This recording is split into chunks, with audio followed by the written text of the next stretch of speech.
Ha habido un momento que todos éramos conscientes que las minas se iban a cerrar sí o sí. Vamos a avanzar en ambición climática y lo vamos a hacer con esta herramienta de transición justa. La central térmica de Andorra era muy contaminante y había que actuar sobre ella.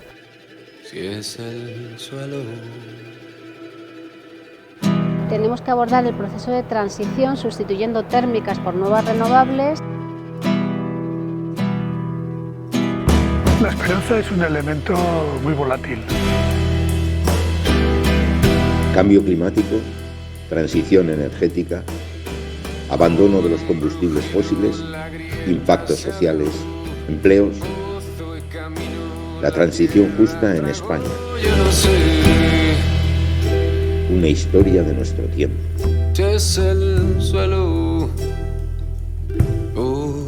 Son mis pies. La transición justa es un camino lleno de dificultades y de oportunidades, que se inicia en España con la estrategia de transición justa a propuesta de la ministra para la Transición Ecológica, Teresa Rivera. Se crea el Instituto para la Transición Justa. Al frente, Laura Martín Murillo, proveniente de la Fundación Sustain Labour y el mundo sindical. Cuando en 2018 se inició una agenda de apuesta por la descarbonización y de mayor ambición climática, era una sociedad que todavía tenía también bastantes heridas abiertas de la crisis económica, con impactos en el empleo, con dificultades todavía al no haber encontrado o al no haber alcanzado niveles de renta anteriores. Pues para España era muy importante hacer una apuesta por la descarbonización y por la ambición climática y una apuesta por las renovables, porque era una oportunidad para el país, pero al mismo tiempo incorporar, junto con la Ley de Cambio Climático o el Plan Nacional Integrado de Energía y Clima, una estrategia de transición justa que se pudiera presentar al país diciendo vamos a avanzar en ambición climática y lo vamos a hacer con esta herramienta de transición justa, para que la sociedad española entendiera que íbamos a optimizar todas las oportunidades y que también íbamos a prestar atención allí donde se producían dificultades. Sabíamos que el cambio climático exigía reducir, eso que se llama descarbonizar la economía, pero claro, hay que hacerlo de manera que las personas trabajadoras, sobre todo, no sufran las consecuencias más dramáticas de esa reducción de empleo, de quitar la fuente de carbón y sustituirla por otros y preservar pues, el empleo, la dignidad de la gente y también la vida de las comarcas en las que se ha desarrollado esa especie de monocultivo del carbón, ¿no? Acabamos de asistir a la última COP y hemos visto que es necesario apretar el acelerador en el proceso de descarbonización, y en el eje energético tenemos que abordar el proceso de transición sustituyendo térmicas por nuevas renovables en un proceso ordenado y que suponga nuevas oportunidades de crecimiento económico y empleo a los territorios que están viviendo ese proceso. Y esto es algo que tenemos que abordar todos los agentes, administraciones, empresas y tercer sector. Cerrar minas y térmicas sin dejar a nadie atrás, creando nueva economía y nuevos empleos. Situación nueva, con propuestas innovadoras. Los convenios de transición justa. Bueno, los convenios de transición justa han sido una herramienta como bastante diferente para lo que es el trabajo de una administración y sobre todo de una administración estatal, de la administración general del Estado, que es trabajar mucho en los territorios. Quizás el principal elemento, que es a veces no tan reconocido, es que nos hemos fijado unos indicadores objetivos, hemos cuantificado cuáles eran las pérdidas de empleo y nos hemos comprometido con esas pérdidas de empleo, es decir, tendremos que hacer lo que sea necesario para reponer ese empleo en territorio. Y en algunas zonas que sufren despoblación, también reponer esos empleos es poder mantener población. Los procesos de transición justa no se hubieran podido abordar si con anterioridad no se hubieran establecido dos acuerdos muy importantes entre las organizaciones sindicales, las organizaciones empresariales y con el amparo de la Administración, como ha sido el plan de cierre de la minería del carbón y el plan de cierre de las centrales térmicas. Si no hubiera ocurrido ese acuerdo de paz social, en este momento no se hubieran podido afrontar los convenios y probablemente tendríamos una situación muy crítica y muy violenta en las zonas afectadas. A través de los convenios tenemos una herramienta muy dinámica, que sabemos, podemos medir constantemente en consultas con los agentes del territorio qué ayudas están funcionando, qué ayudas deberían incorporar pues elementos diferentes para ser más eficientes, qué cosas se nos están quedando fuera que sin embargo son importantísimas para la gente de cada uno de los territorios y eso difiere mucho de unas zonas a otras. Entonces esa parte de participación de todos y de ir transformando y mejorando las ayudas que se ponen en marcha desde la Administración General del Estado y en coordinación con las comunidades autónomas, con los municipios, con todos y cada uno de ellos y con todos los actores sociales, pues es uno de los elementos que más nos va a ayudar a que el resultado final no sea solo un resultado que cumple el objetivo, que cumple la generación de empleo, sino que además adiciona un montón de elementos que tienen que estar en un menú para que esas economías pues, sean sostenibles en el largo plazo.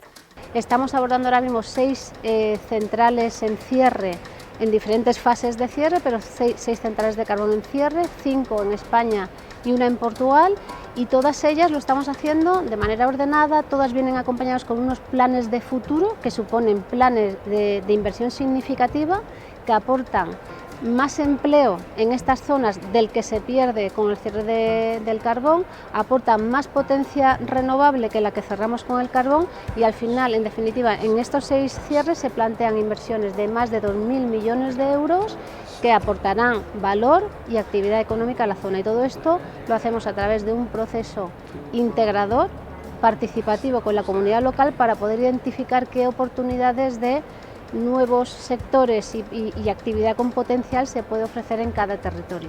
Las organizaciones sindicales tenemos que ser un elemento fundamental para reclamar que aquellos convenios de transición justa estén basados en el diálogo social.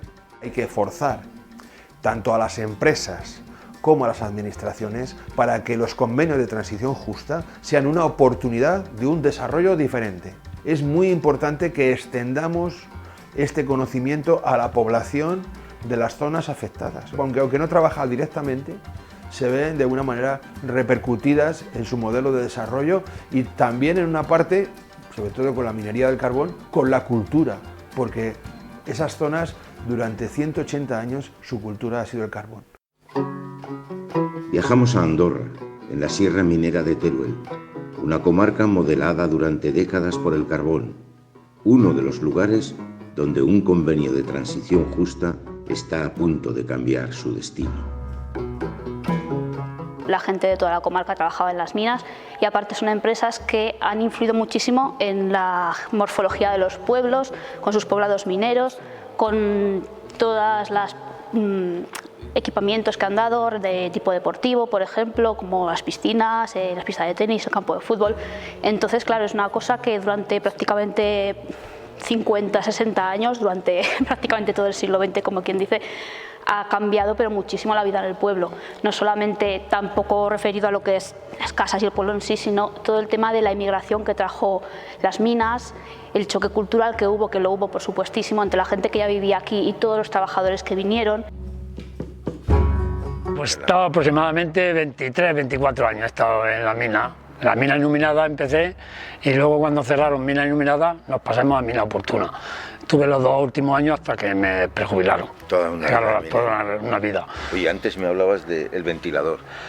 Bueno, eso es una pieza que es imprescindible en una mina, porque eso es el aspirador y el ventilador que nos lleva aire fresco de la calle y luego nos saca toda la porquería, digamos, hablando en plata, toda la porquería que echamos todos los mineros en la mina. Y eso es el pulmón de los mineros. Tiene que ser el pulmón porque no entra el aire bueno, saca el malo.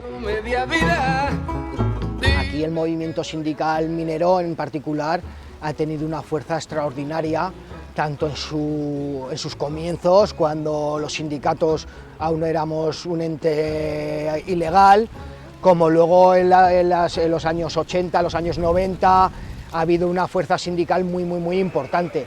Aquí cuando se tocaba el silbato porque había que reivindicar los derechos de las familias mineras, aquí había paros totales de la actividad, grandes manifestaciones, piquetes era una lucha constante y una lucha a pecho descubierto. Es verdad que el carbón, allí donde se extraía, ¿no? Pues bueno, trajo mucho empleo, que luego tras luchas de los mineros, ¿no?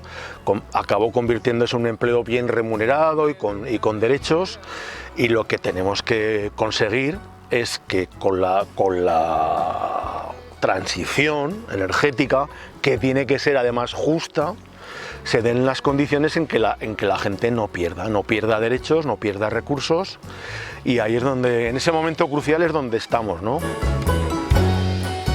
Cuando viene las pérdidas de trabajo en la minería, que ha sido una de las actividades fundamentales, y luego se cierra la central, pues si no tienes información, si no sabes cuál va a ser la orientación, la esperanza es volátil.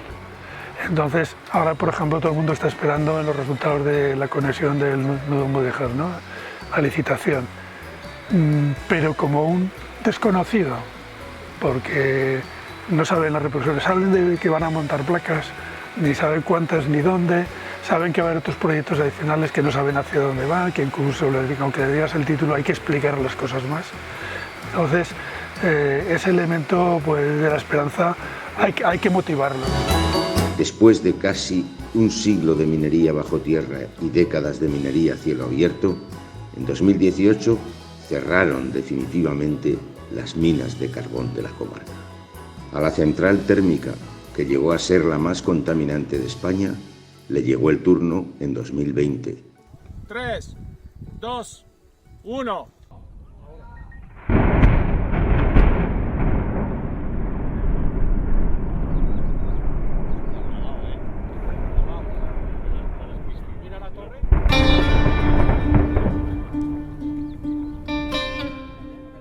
En aquellos tiempos, de hecho, en la minería estábamos 2000 y pico personas y en la central llegaron también a 700, 800 personas. Y cuando se hacía alguna revisión en cada grupo de la central, pues igual había 1000 personas haciendo esa reparación para hacerla pronto, ¿no? Nosotros llevamos 4 o 5 años que cerraron ya la central térmica y ahora la están desmontando. Pues hay mucha gente parada, nuestros hijos, nuestros nietos y todo eso, pues han marchado a estudiar a Zaragoza, otro a Teruel, otro a Valencia, donde sea, por ahí. Claro, si no vienen fábricas, si no vienen empresas, pues no pueden venir nuestros jóvenes aquí. En 5 o 6 años se han marchado 1000 personas de aquí.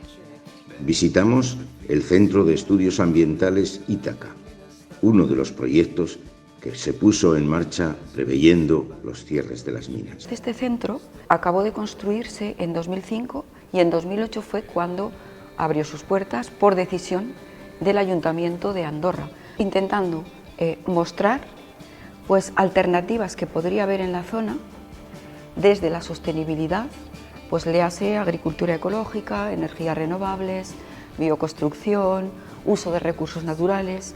Se han promovido también procesos participativos para ver qué posibilidades habría en el territorio, alternativas al sector de la minería. Participaron muchos agentes sociales de aquí de la zona.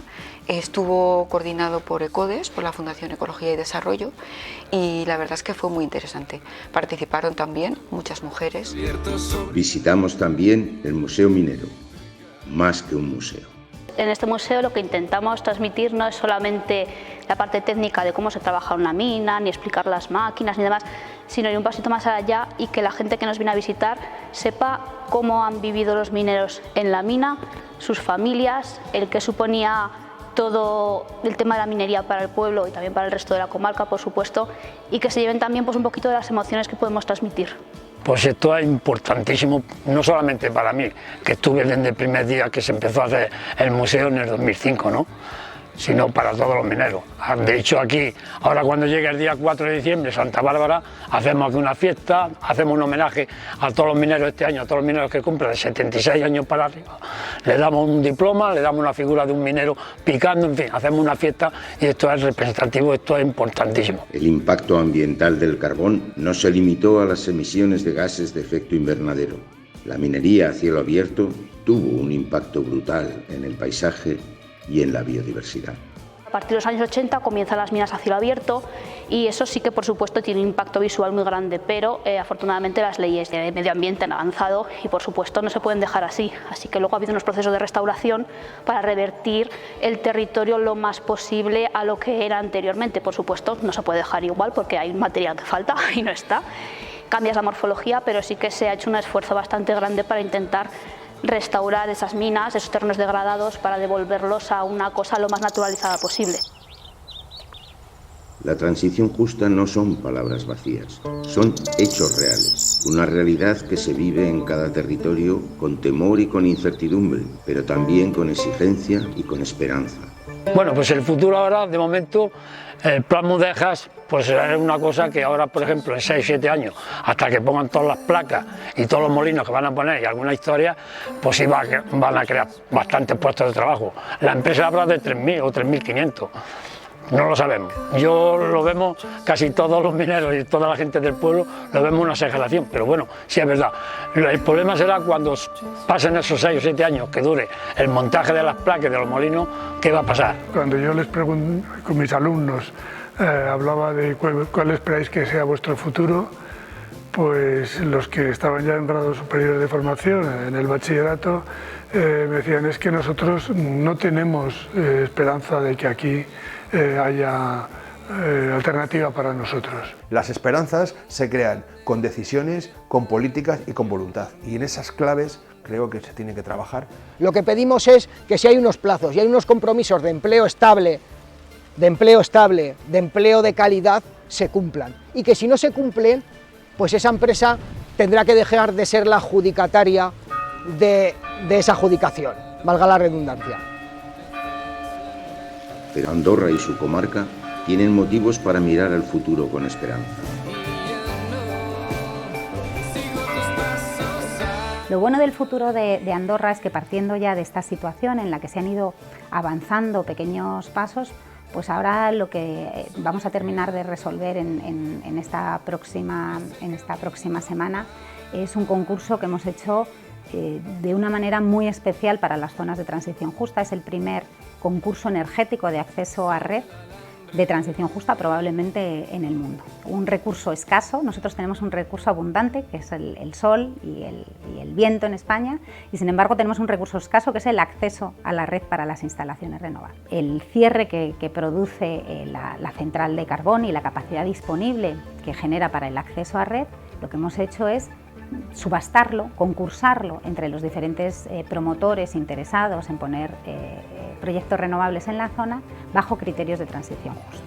Es decir, que vamos a reemplazar 1,2 gigas de carbón por 1,2 gigas de energías renovables, pero que además de elegir el proyecto pues que pueda, desde un punto de vista eléctrico, pues pueda ser mejor de cara a seguridad de la red, etcétera, la parte fundamental que pesa para que los promotores se lleven el concurso es que nos ofertan en transición justa. Con la adjudicación todavía provisional del concurso de Mudéjar se nos abre la oportunidad de implementar un gran proyecto de futuro para el territorio, que lo hemos ido construyendo entre todos a lo largo de 3 años. Queremos que sea, yo creo que lo hemos pensado a lo grande, porque queremos que sea un modelo de transición energética justa para un territorio como es el de Teruel, que lo consideramos como algo nuestro. El plan de acompañamiento que hemos diseñado en esta propuesta lo hemos hecho pues con el enfoque de creación de valor compartido con el que construimos todos nuestros proyectos.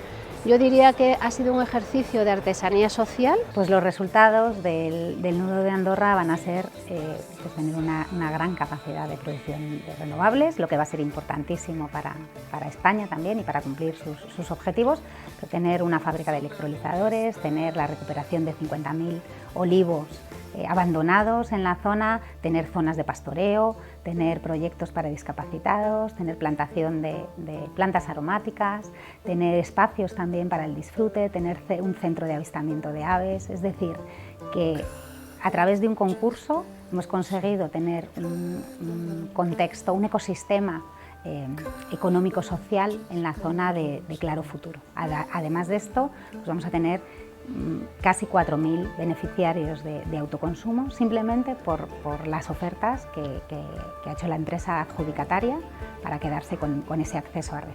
Es decir, que el escenario es de mucho optimismo. Hay esperanza, sí, claro. Lo que esperamos es que no nos la quiten, ¿no?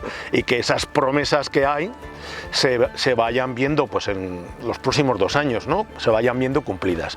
En este momento hay una generación de empleo importante con el desmantelamiento de la propia central térmica y bueno, se empiezan a ver pues, el nacimiento de ciertos proyectos que tienen que ver con la transición justa y la gente, pues yo creo que por una parte tiene resquemor por todo lo que ha vivido y por otra parte, pues está expectante, ¿no? Expectante a ver lo que viene y si de verdad esas promesas se cumplen, ¿no? Pero es que además el nudo de Andorra es solo una parte del compromiso que tenemos con la zona de Andorra.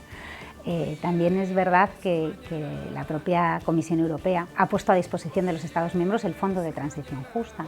Para esa zona hay 92 millones adicionales para buscar nuevas soluciones y nuevos desarrollos empresariales. ¿Qué significa esto? Que no solo somos capaces ahora mismo de compensar el empleo que se produjo con los cierres, sino que vamos a ser capaces de compensar el empleo que se perdió durante más de una década en la reconversión de un sector como fue el sector minero en esa zona. Con lo cual las expectativas, particularmente en Andorra, son de mucho optimismo. El 15 de diciembre se presentaba el Plan para las Renovables del Nudo Mudéjar. También el Plan Social y de Activación de Iniciativas Económicas que crearán más empleo, más descarbonizado, más diversificado, más seguro y con mayor participación de las mujeres, es decir, más justo y sostenible. Un gran proyecto de transición justa está en marcha en Teruel. También en otros 16 territorios españoles. Una experiencia pionera en Europa y en el mundo, innovadora, participativa, ejemplar y necesaria. A día de hoy solamente tenemos que está firmado ya el Mundo Mudéjar ese, el Plan Mudéjar, solamente eso. Lo demás ya queda por ver. Ojalá y tú y yo, los que lo veamos y podamos disfrutarlo. Eso es lo importante. Claro que sí. Muchas gracias. A vosotros.